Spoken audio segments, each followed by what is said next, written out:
যাই দিই শামিম সাহেব আমাদের কাছে যাই দিই ঘুরে আসি শামিম কি করতেছে। রফিক ভাই না, একটু চাপা মারতে হইব, দেখা যায় ফোনটা একটু নেই। হ্যাঁ না না, হ্যাঁ ঠিক আছে। না না, কি অবস্থা শামিম? এই তো কি অবস্থা ভাই? ভালো আছো? এই তো বসেন বসেন। না আমি তো সেদিনকে বললাম না, না না ওই 5 বিঘা জমি ওটা আমি নিব না। ওই আমার ছোট ভাইয়ের জন্য কিনছি, ওটা ওকে দিয়ে দিয়েন বুঝছেন। আমি বলে দিছি না, টাকা কত কোটি টাকা লাগে আমি আপনাকে দিয়ে দিব, সমস্যা নেই। ব্যাংক অ্যাকাউন্ট থেকে টাকাটা নিয়ে নিন। আরে পাগলা, না না না না। আচ্ছা ঠিক আছে, আচ্ছা আচ্ছা আচ্ছা। না আমি এই তো একটু আমার অফিসে বসে আছি। হ্যাঁ অফিসে। হ্যাঁ বর্তমান মনে করেন যে প্রচুর পরিমাণ গরম চলতেছে, তো প্রচুর পরিমাণ এসি আছে উপরে, সমস্যা নেই। AC আছে। আচ্ছা ঠিক আছে, আচ্ছা আচ্ছা ঠিক আছে। কি অবস্থা ভাই? এই তো যে ব্যস্ততা দেখতেছি তোমার। হ্যাঁ ভাই, এই তো মনে করো ফোন দিছিল কে জানো? এই আমাদের মনে করো যে সাভার এলাকার এমপি ফোন দিছিল। ওই তার একটা জমি কিনছি, এই জমি বিষয় নিয়ে ফোন দিছিল। তো বললাম যে না ওই জমি আমার লাগবে না, ওই জায়গায় আমার ছোট ভাইয়ের একটা ফ্ল্যাট করব। তাই বললাম যে আমার ছোট ভাইকে জমিটা দিয়ে দিই। আচ্ছা, ওই বিষয়টা জানোই। তো তারপর কই থেকে আসলা ভাই? আসলাম একটু বাড়িতে।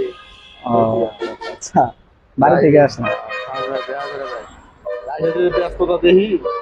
আমি বর্তমানে একটু বিজনেস নিয়ে খুব ব্যস্ত থাকি, বিজনেসের উপরে একটু আহ মন দিচ্ছি, তো যার কারণে বর্তমান খুব ব্যস্ত থাকি। ছোট ভাইটা দেখেন না, এই যে দেশে ঘুরে বেড়ায়, তো যার কারণে এমপির কাছে 5 বিঘা জমি নিয়ে ওকে জমিটা দিয়ে দিলাম, একটু কিছু ব্যবসা বাণিজ্য করে খায়, বুঝছেন? যার কারণে তো দিনকাল ভালো চলতেছে। হ্যাঁ ইনশাআল্লাহ। হ্যাঁ তাহলে তো ঘুরে এসে তো ভালোই চলতেছে। হ্যাঁ হ্যাঁ ভাই চলতেছে, এসি ভালোই চলতেছে। হ্যাঁ সুন্দর আছে ভালো বাতাস। এই আল্লাহ, কি কইলাম না কইলাম শুনে হেলে যাই হোক। হ্যাঁ ভাই চলতেছে। তবে কি অবস্থা ভাই, এখন ওইদিকে যাচ্ছ বাজার যাও নাকি? হ্যাঁ বাজার যাই একটু তোমার দেয়াটা করে। ও আমিও বাজারে গেছিলাম একটু আগে, আমার প্রাডো গাড়িটা নিয়ে গেছিলাম, তো পরে ওই যে বাজারে করে দিলাম, বাজারে নিয়ে গেলো গরু মাংস টাংস কিনে দিলাম। বাসা বলে বাজার গেল, প্রত্যেকদিন তো গরু মাংস খাইতে মন চায় না, তারপরে বাসা থেকে যেহেতু বলছে কিনে টিনা দিলাম। তো এই একটু পরে যাবো, মনে করো যে বাইক পেলে আরতে যাবো, বুঝছেন ভাই?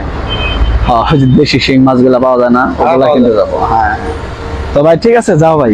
আমি আরো একটু একজনে আমরা বাড়ি যে সাভারে আরো একটা নেতা আছে, উনি ফোন করবে, তো কালকে একটু মিটিং আছে, ওনার সাথে কথা বলবো। আচ্ছা ঠিক আছে। ঠিক আছে ভাই, আসসালাম। তো চাপা মানুষ মারে না, আবার তো খুব চাপা রে। হ্যাঁ সেই চাপা মারে দেখি, চাপা করবে নিগুনকার। হ্যাঁ ভাই ফোন দিছিলেন, একটু ব্যস্ত ছিলাম। ওই একটা আমাদের এই যে কোনাবাড়ির পাশে একটা এমপি আসছিল, তো ওনার সাথে একটু কথাবার্তা বললাম, তার কারণে একটু ব্যস্ত ছিলাম, বুঝছেন? ধরতে পারিনি একটু। হ্যাঁ ঠিক আছে, সমস্যা নাই। আমি কালকে আপনাদের ওখানে 10টার দিকে উপস্থিত হবনি। না না গাড়ি পাঠাইতে হবে না, আমার নিজের প্রাইভেট কার আছে, পাজারও আছে, আমি ওটাতে চলে যাবো, সমস্যা নেই। আচ্ছা না কোনো প্রোটোকল লাগবে না, আমি নিজে চলে যাবো। আচ্ছা ঠিক আছে, যাই তাহলে একটু বাসায় যাই, খাওয়া দাওয়া করে একটু খিদে লাগছে।